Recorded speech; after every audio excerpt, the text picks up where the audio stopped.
அன்பார்ந்த தோழர்களே, கூட்ட தலைவர் தோழர் ரஜினி அவர்களே, இங்கே இருக்கக்கூடிய டிஆர்இ மத்திய சங்கத்தினுடைய துணைத் தலைவர் தோழர் சிவகுமார் அவர்களே, அன்பார்ந்த தோழர்களே, டெல்லி உயர்நீதிமன்றத்திலே வழக்கு தொடுத்து டிஆர்இ அங்கீகார தேர்தலை சீக்ரெட் பேலட் எலெக்ஷனை ரயில்வே போர்டு வரக்கூடிய ஜூலை ஆகஸ்டுக்குள் நடத்தி முடிக்க வேண்டும் என்ற உத்தரவை வெளியிட்டது. அதை உறுதிப்படுத்தி சென்னை உயர்நீதிமன்றமும் ஜூலை ஆகஸ்டுக்குள்ளாக secret ballot election for trade recognition என்பது நடத்தப்பட வேண்டும் என்று ரயில்வே மினிஸ்ட்ரிக்கு உத்தரவாக வெளியிட்டுள்ளது.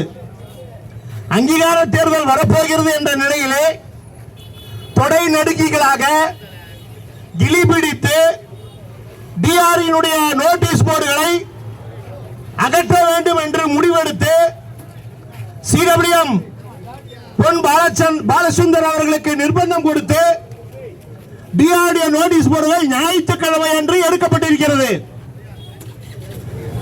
போன வாரம் கண்ணையா வந்திருக்காரு எங்க சிடபிள்யூஎம் ஆபீஸ்க்கு. போன வாரமோ முந்தின வாரம் வெளியே வந்து சிடபிள்யூஎம் போர்ட்டிகோல நின்று கதவை திறந்து அவரை ஏற்றி உட்கார வச்சு டாடா காமிச்சு கதவை மூடி அமைச்சிருக்காரு. அங்க இருக்கக்கூடிய ஊழியர்கள், சிடபிள்யூஎம் அலுவலகத்திற்குரிய ஊழியர்கள், இது சிடபிள்யூஎம் உடைய நடவடிக்கையாக இல்ல, எஸ்ஆர்எம் டிவிஷன் செக்ரட்டரியுடைய நடவடிக்கை போல் தோன்றுகிறது. சிடபிள்யூஎம் ஆபீஸ்ல வேலை செய்யக்கூடிய சூப்பர்வைசர்கள், மினிஸ்ட்ரியல் கேடர்களுடைய கருத்து நம்ம பார்க்கல, ஆனா அவங்க சொன்ன கருத்து அது. சிடபிள்யூஎம் என்பவர் ஒரு யூனியனுடைய உத்தரவு என்னவோ அதை கேட்டு செயல்படக்கூடியவராக இருக்கக்கூடாது. ஆனா சிடபிள்யூஎம் உடைய நடவடிக்கை என்பது அப்படிதான் போயிட்டு இருக்கு. டிஆர்இ நோட்டீஸ் போர்டு என்பது தொழிலாளியை தெளிவுபடுத்துவதற்காக இருக்கக்கூடியது. 106 பேரு சிஆர்ல ஆப்ஷன் போட்டாங்க, ஃபுல் டே வேலை வாங்குறாங்க, பிசிக்கல் அட்டெண்டன்ஸ் போடுறாங்க, எஸ்எஸ் இன்சென்டிவோட சேர்த்து இன்சென்டிவ் ஒர்க்கும் முடிக்கிறாங்க. ஆனா பயோமெட்ரிக்ல லேட் பீச்சிங் சொல்லி ஃபுல் டே ஆப்சென்ட், ஒரு மாசம் சம்பளத்தை வெட்டாங்க. அதை எதிர்த்து சீனியர்கிட்ட பேசுறோம், ஆனா செஞ்சு கொடுக்கல. இங்க இருக்கக்கூடிய எஸ்ஆர்எம் அதை பத்தி வாய் திறந்து கேட்கல, இங்க இருக்கக்கூடிய மற்ற எந்த யூனியன் அதை பத்தி கேட்கல. ஆனா டிஆர்இ தான் நேரடியாக சென்ட்ரல் லேபர் கமிஷனிடம் இண்டஸ்ட்ரியல் டிஸ்பியூட் ரைஸ் பண்ணோம். Indian railway mechanical code for workshops, அதன் அடிப்படையில் தொழிலாளிக்கு அட்டெண்டன்ஸ்ல கிரேஸ் டைம்ல மாசத்துக்கு 2 தடவை கிரேஸ் டைம் 3 நிமிடம் நீ அலோவ் பண்ணும். அதையும் மீறி தொழிலாளி லேட்டா வந்தா பயோமெட்ரிக்ல ½ an hour வரைக்கும் லேட்டா வரலாம். அந்த ½ an hourக்கு ½ an hour லேட்டுக்கு எவ்வளவு wage? ½ an hour wage cut பண்ணுமே ஒழிய ஃபுல் டே லீவ் நீ கட் பண்ணுவதற்கு அதிகாரம் இல்ல. தொழிலாளிக்கு ஆப்ஷன் போட அதிகாரம் இல்ல, ½ day வேஜ் கட் பண்ணும். இதான் Indian railway mechanical code for ஒர்க் ஷாப்ல அட்டெண்டன்ஸ் பத்தி சொல்லி இருக்கக்கூடிய விஷயம். ஆனா என்ன பண்ணாங்க, இவங்க 3 நாள் ஆப்ஷன் போட்டாங்க, சம்பளத்தை வெட்டினாங்க, கொடுத்த லீவ் லெட்டர் சாங்க்ஷன் பண்ணல, சாங்க்ஷன் பண்ணாம வச்சாங்க. டிஆர்இ லேபர் கமிஷன் போறோம், பேமெண்ட் ஆஃப் வேஜஸ் ஆக்ட் மீறி தொழிலாளிக்கு தொழிலாளியோட சம்பளம் எவ்வளவு? அதுல 50% மேல புடிப்பு இருக்க கூடாது, 50% மேல டிடக்ஷன் இருக்க கூடாது. ஆனா இவங்க எவ்வளவு தொழிலாளிக்கு சம்பளம் கொடுத்தாங்க? 500 ரூபாய், 1000 ரூபாய். ஏன்னா பயோமெட்ரிக் லேட் பண்ணிச்சு. 106 எம்ப்ளாய்க்கு கட் பண்ணாங்க. நீ பேமெண்ட் ஆஃப் வேஜஸ் ஆக்ட் மீறி இருக்க, கோர்ட்டுக்கு போனோம். சென்ட்ரல் லேபர் கமிஷன் தலையிட்டாரு. தலையிட்ட பிறகு கடைசி ஹியரிங் இந்த ஜூலை மாசம், இந்த கடைசி ஹியரிங் வரதுக்குள்ள கேஸ முடிக்கணும்னு சென்ட்ரல் லேபர் கமிஷனர் கரெக்டா சொன்னாரு. என்ன கேக்குது டிஆர்இ? ரூல படி நடங்கறாங்க. நீ ஃபுல் டே ஆப்ஷன் போட்ட எம்ப்ளாயிஸ்க்கு ½ an hour ரேட் அலௌட் இருக்கு இந்தியன் ரயில்வே கோட்ல. ½ an hour ரேட்டுக்கு நீ ½ an hour வேஜ் கட் பண்ணிக்கோ. எப்படி ஃபுல் டே ஆப்ஷன் போட்ட?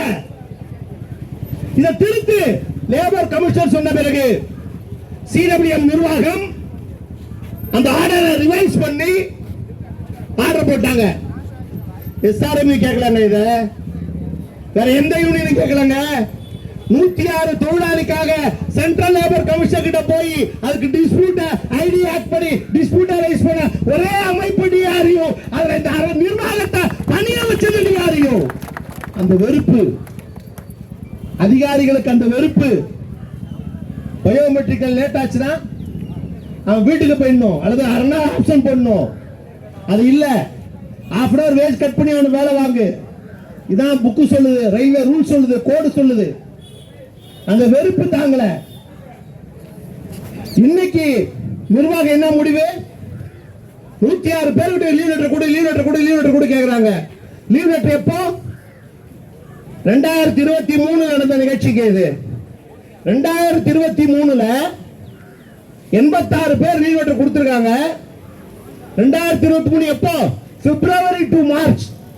பிப்ரவரி 16 இருந்து 2023 மார்ச் 15 வரை தொழிலாளி கொடுத்த லீவ் லெட்டர் 2023ல சாங்க்ஷன் பண்ணல. இப்போ டிஆர்யூ ஐடி ஆக்ட் படி டிஸ்பியூட் ரைஸ் பண்ண பிறகு 86 பேருக்கு லீவ் சாங்க்ஷன் பண்றாங்க. வார்டு கூப்பிட்டு சாங்க்ஷன் பண்றாங்க. நாங்க கேட்கிறோம், ஒர்க்கர் பிசிக்கல் பர்சன் போட்டு வேலை வாங்கினேன், ஃபுல் டே வேலை வாங்கியிருக்கேன், எப்படி நீ லீவா கொடுப்பாத? அவன் கொடுத்த அவுட்டர் அப்போ உள்ள அவுட்டர் கொடுத்தாங்கல்ல employees, half an hour wage cut பண்ணு, கட் பண்ணி அவங்களுக்கு சம்பளமும் இன்சென்டிவ் கொடு. நீ ஃபுல் டே லீவ் கிராண்ட் பண்ற தப்பு. ஏங்க 2023 பிப்ரவரி லீவ 2024 ஜூலைல நீ சாங்க்ஷன் பண்றேங்கற நியாயமா இது? எங்க இருக்கு இதுக்கு மட்டும் ரூல்? 1.5 வருஷம் கழிச்சு லீவ சாங்க்ஷன் பண்றதுக்கு எங்க இருக்குங்க ரூல்? இதுக்கு மட்டும் ரூல் இருக்கா? ஆஃப்டர் லீவ் கிராண்ட் பண்ணுனா ஆஃப்டர் லீவ் எப்படி அவ்வளவு பேருக்கு எப்படி கேக்குறாரு ஏபிஓ? சரி, இப்போ 1.5 வருஷம் கழிச்சு லீவ் கிராண்ட் பண்றாங்க, அதுக்கு எங்க இருக்கு ரூல்? இதை எழுதுனது டிஆர்யூங்க, டிஆர்யூ போர்டு. ஒரு எஸ்எஸ்சியை சஸ்பெண்ட் பண்றான். எந்த யூனியன் இங்க டெப்டி சிஎம் பேரை கூட போடலையா? டிசிக்னேஷன் கூட போடலையா? அந்த எஸ்எஸ்ஐ சஸ்பெண்ட் பண்ண உடனே டெப்டி சிஇ நீ செஞ்சது நியாயமான கேள்வி கேட்டு எழுதுன ஒரே தொழிற்சங்கம் டிஆர்யூ. அங்கீகார சங்கத்துக்கு டெப்டி சிஎம் போர்ட்ல பேரை கூட எழுதல. ஆர்ப்பாட்டம் வச்சாங்க. அந்த எஸ்எஸ் சஸ்பெண்ட் செய்யறதுக்கு ஆர்ப்பாட்டம் சொல்லல. டிஆர்யூ போர்டு என்ன பிறகுதான் அவன் ஆர்ப்பாட்டம் நடத்துறவங்க ஒரு நிலைமைக்கு போறான். எந்த விஷயமா இருந்தாலும் கோவிட் நேரத்தில் பாதிப்பு ட்ரெயின் இல்ல, டிஆர்யூ போர்டு இருந்துச்சு, டிஆர்யூ ஆர்ப்பாட்டம் நடந்துச்சு. எந்த விஷயமா இருந்தாலும் தொழிலாளி டிஆர்யூ போர்டு பார்ப்பான். ஐடி, இன்கம் டாக்ஸ், ஃபார்ம் 16 தலைவர் அவரு இவரு போறவர் போறவர் முயற்சியில அவர் பேசி வாங்கி கொடுத்துட்டோம். அடுத்த நாள் டிஆர்யூ போர்டு எழுதுது. அக்டோபர் மாச சம்பளம் நம்ம கிட்ட இருந்து பிடிச்ச IT income tax deduction, TAN number மாறி போச்சு. டான் நம்பர் மாறி வேற அக்கவுண்ட்டுக்கு நம்ம பணம் போயிடுச்சு. அதை சரி பண்ணும் டிஆர்யூ போர்டு வந்துச்சு. ஒட்டுமொத்த கேரேஜ் தொழிலாளிக்கும் நம்ம எழுத பிறகு எஃப்என்சிஓ தலையிட்டு, டெப்டி எஃப்என்சிஓ தலையிட்டு அந்த டான் நம்பரை மாத்தி அது திருப்பி அவங்க டான் நம்பருக்கு அக்கவுண்ட்ல இருந்து போக வச்சு ஃபார்ம் 16 கொடுக்கப்பட்டது. இந்த தகவல் டிஆர்யூ போர்டுல எழுதலனா யாருக்கா தொழிலாளிக்கு தெரியுமா? தெரியாது. எந்த தகவலாக இருந்தாலும் அது சொல்வது டிஆர்யூ போர்டு. சரண்டரா இவ்வளவு போஸ்ட் சரண்டர் பண்றான், மெட்டீரியல் இல்லையா இவ்வளவு மெட்டீரியல் இல்ல, 191 கோச் அவுட்டர் டார்கெட் ஒரு மாசத்துக்கு. வேலை செய்யாம கார் சுத்துறோம் சுத்தினா இருப்பான், டிஆர்யூ மட்டும் தான் போர்டு எழுதும்.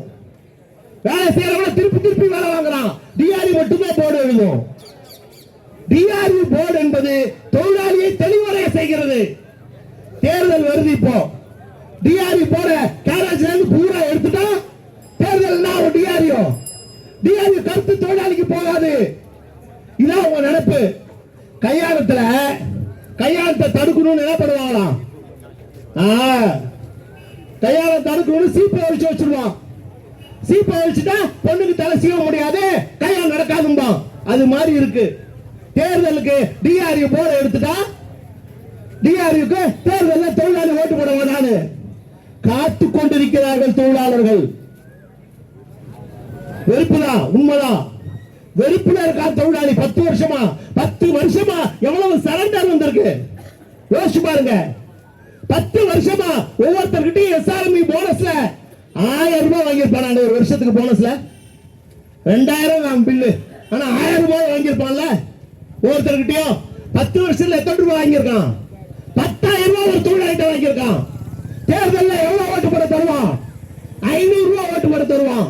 உங்ககிட்ட இருந்து 10,000 ரூபாய் 10 வருஷத்துல வாங்கிட்டு எலெக்ஷன்ல 500 ரூபாய் கொடுத்து எஸ்ஆர்எம்பி ஓட்டு போட கேட்பான். இதெல்லாம் டிஆர்இ போட்டு எழுதுறோம். என்பிஎஸ் கேஸ் டிஆர்இ தவிர யாரும் போடல. என்பிஎஸ் 2011 வரைக்கும் ஆரம்பிச்சுட்டு இருந்தாங்க. என்பிஎஸ் எதற்கு டிஆர்இ ஜிஎம் ஆபீஸ்ல நான் பேசும்போது கல்லவுட் அர்பன் தான் கால வச்சு கல்லவுட் அடிச்சாங்க என் மேல. அதுக்கு பிறகு 2011க்கு பிறகு நாங்களும் என்பிஎஸ் எதிர்க்கணும்னு மாறினாங்க. இப்ப போட்டிருக்காங்க என்னன்னு இறுதி கட்ட போராட்டம் போட்டிருக்காரு கண்ணையா. இறுதி கட்ட போராட்டம் என்பிஎஸ்க்கு. நான் கேட்கிறேன், ஜூலை 11 இந்த மாசம் தான் 2016 ஜூலை 11 என்ன எழுதுனாங்க போர்டு? என்ன சூரத் எழுதுனாங்க? ஜூலை 11 காலவரையற்ற ரயில்வே வேலை நிறுத்தம் சக்கரங்கள் சோழாதுன்னு சொன்னாங்க. எதுக்கு? 7th பே கமிஷனுக்கு. அதுல ஒரு டிமாண்ட் என்ன? என்பிஎஸ் ரத்து செய்யறது ஒரு கோரிக்கை.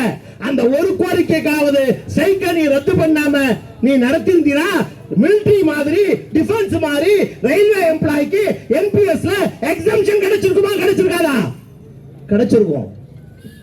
ஊருக்கு முந்திரி கோட்டை மாதிரி வந்து ஜூன் 30 2016 ஸ்ட்ரைக்கை நாங்க வாபஸ் வாங்கிட்டோம்.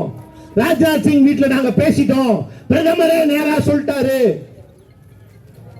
சொன்னியா இல்லையா? சுரேஷ் பிரபு இருந்தாரு, ராஜ்நாத் சிங் இருந்தாரு, பிரதமர் சொன்னதுனால பேச்சுவார்த்தை. என்பிஎஸ்க்கு 25 வருஷம் இருக்கு, இன்னும் டைம் பேசிக்கலாம். சொன்னியா இல்லையா? அதை எக்ஸ்போஸ் பண்ணது டிஆர்இ. டிஆர்இ போர்டு தொழிலாளியை கேள்வி கேட்க வைக்குது. டிஆர்இ போர்டு தொழிலாளிக்கு ரயில்வே ரூலை சொல்லி கொடுக்குது. டிஆர்இ போர்டு தைரியத்தை உருவாக்குது. இப்போ கோவா டூர் போனாங்க. என்ன கமிட்டி அது? SPF committee. எப்போ? போன ஜூன் மாசம் 24ஆம் தேதியில இருந்து 28ஆம் தேதி வரைக்கும் இல்லையா? என்ன டூர் அது? எஸ்பிஎஃப் இப்ப போறது கோவாக்கு உமன்ஸ் டூர். கரெக்டா சொல்றேன், உமன்ஸ் டூர். பெண்களுக்கு எஸ்பிஎஃப்ல கோவா கூட்டிட்டு போற உமன்ஸ் டூர். எத்தனை பெண்கள் போனாங்க தெரியுமா? 24 பெண்கள் போனாங்க. எத்தனை பேரு? 24 பெண்களை எஸ்பிஎஃப்ல உமன்ஸ் டூர் கோவாக்கு கூட்டிட்டு போறாங்க. அதுக்கு உமன்ஸ் டூருக்கு எத்தனை ஆம்பளைங்க கூட போறாங்க தெரியுமா? 22 ஆம்பளைங்க கூட போறாங்க. யோசிச்சு பாருங்க. உமன்ஸ் டூர் மொத்தம் 22 பேரு கோவா டூர். ஆனா போனது எத்தனை? 24 ஆம்பளை கூட. சரி, போனதுல யாரும் அந்த பெண்களை கௌரவமா நடத்துறாங்களா? இல்ல. ஒரு பெண்ணை ஹராஸ்மெண்ட் பண்ணிருக்காங்க, டார்ச்சர் பண்ணிருக்காங்க. உள்ளுக்குள்ளே சகலமும் உள்ளுக்குள்ளே அந்த பெண்ணை இவங்க தண்ணி அடிச்சன போல தலைக்கேறி அந்த பெண்ணை தகாத முறையில தகாத வார்த்தைகளை திட்டி இருக்காங்க. தாங்க முடியாம அந்த பொண்ணு கம்ப்ளைண்ட் பண்ணிருக்கு டெப்டிக்கு. நீ வந்து சொல்லு, அதுக்கப்புறம் நடவடிக்கை எடுக்கிறாங்க. டூர்ல போகும்போது தகராறு, ஒரு பெண்ணை ஹராஸ் பண்றாங்க, டார்ச்சர் பண்றாங்க. 22 பேரோட போற women's tour Goa tour SPF கமிட்டில. பாதுகாப்புக்கு போன ஆம்பளைங்க 22 பேரு. 24 பெண்களுக்கு 22 பேர் ஆம்பளைங்க போறாங்க. போனா ஒழுங்கா நடத்துற பெண்ணை நம்ம சகோதரிடா, ஒர்க் ஷாப்ல இருக்க பெண்கள் நம்ம சகோதரிடா. நீங்க எஸ்பிஎஃப் கமிட்டில இருக்க மண்ணாங்கட்டி உன்னை எதுக்காக வச்சிருக்கா? கம்ப்ளைண்ட் கொடுத்திருக்காங்க அந்த பெண்மணி. அந்த பெண் ஊழியர் கம்ப்ளைண்ட் கொடுத்திருக்காங்க. யாருக்கு புகார் கொடுத்திருக்காங்க? டெப்டி சிஎம் கிட்ட புகார். ஜிஎம்க்கு ரிஜிஸ்டர் போஸ்ட்ல கம்ப்ளைண்ட், பிசிபிஓக்கு ரிஜிஸ்டர் போஸ்ட்ல கம்ப்ளைண்ட். யார் மேல? எஸ்ஆர்எம் உடைய எஸ்பிஎஃப் கமிட்டி மேல. நியாயமா இது? டிஆர்இ போர்டு எழுதியா? அந்த எஸ்பிஎஃப் கமிட்டிக்காரன் பேர் என்ன? ரவிச்சந்திரன். அவன் தான் தகாத முறையில கீழ்த்தரமாக பெண்ணை அசிங்கமாக கேவலப்படுத்தி பேசிருக்கான். அந்த பெண் எழுதும் போது அந்த கடிதத்தை படிக்கும் போது வயிறு எரியுது. உன் வீட்டில் இருக்கக்கூடிய சகோதரி கிட்ட அப்படி நடப்பியா? உன் அம்மா கிட்ட அப்படி நடப்பியா, பேசுவியா? உன் பொண்ணு கிட்ட அப்படி பேசுவியா? நீ தான் ஒரு யூனியன் நடத்துற, உன யூனியன்ல கமிட்டியில வச்சிருக்கான், நீ ஒரு அங்கீகார யூனியன். எதுக்குடா அங்கீகாரம்? எதுக்குடா நீங்க எஸ்பிஎஃப் கமிட்டியில பெண்களை கூட்டிட்டு போறீங்க? எந்த பாதுகாப்புல பெண் தொழிலாளி உங்க கூட வருவாங்க? நாளைக்கு புகார் கொடுத்திருக்காங்க நம்ம. இன்னே வரைக்கும் சிடபிள்யூஎம் நிர்வாகம் நடவடிக்கை எடுக்கல. Return complaint given by a worker who went for SPF 2 to Goa. A woman worker gave that complaint. Till now, CWM administration not taken any action against the Ravichandran SPF committee member. He harassed the woman employee. It is correct. DR report எழுதுவோம். ஓடுனதா DR எழுதுவீங்க. நான் அழிச்சிடுறேன், ஓடைய புடிக்கிறேன் அப்படின்னு Singapore லாக்கி புடிக்கிறாரு. நல்லது செஞ்சிருக்கீங்க பொன் பாலசுந்தர் அவர்களே. நாங்க board இனிமே கொடுக்க மாட்டோம். சர்க்குலர் போட்டு ஒவ்வொரு எம்ப்ளாயியா பார்த்து 4000 எம்ப்ளாய்க்கும் டிஆர்யூ காரன் பார்த்து தினமும் சர்க்குலர் கொடுத்து இனிமே பேசுவான். மேன் டு மேன் கான்டாக்ட் என்பது இனிமே டிஆர்யூ தொழிலாளி டைரக்டா கான்டாக்ட் எடுத்து உருவாகும். சர்க்குலர் மூலமாக தொடர்பு வைப்போம்.